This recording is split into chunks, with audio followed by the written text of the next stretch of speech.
I grew up in an era where the failures that I had were deeply tied to me disappointing my father.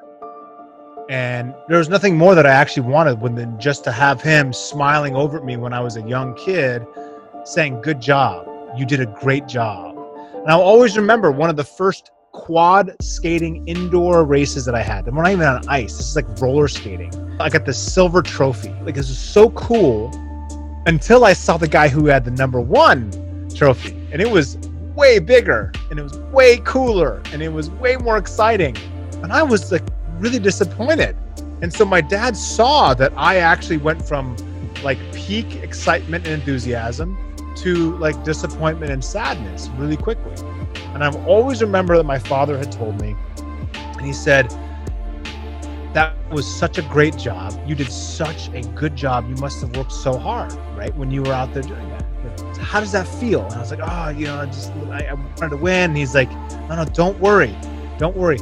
Learn from this experience and then you'll try again in the next time.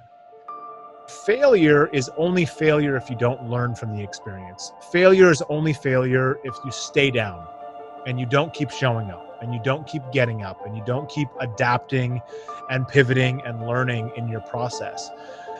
But also my dad was very hard on me and he was like, "Look, there's no reason why you can't win." And I believe that. I mean, I believe that I could win every single race that I skated. I believed that I had a chance to win. So when I didn't win, it was deeply personal. It was a scar to me. And early in my career, even in the middle of my career, I was psychologically damaged to a certain point because I was so afraid of failing. And on one side, for some athletes, not for all, and I would say the majority is not this case, but for me, I was able to lean on that fear of failure in a way that it would propel me to prepare at obscene, insane levels of training.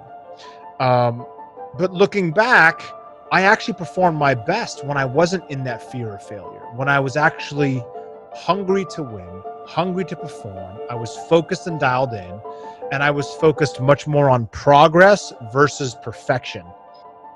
Failure can be very powerful in many different variety of ways. If it's the pain that you feel psychologically and emotionally that you hate to feel, that's natural.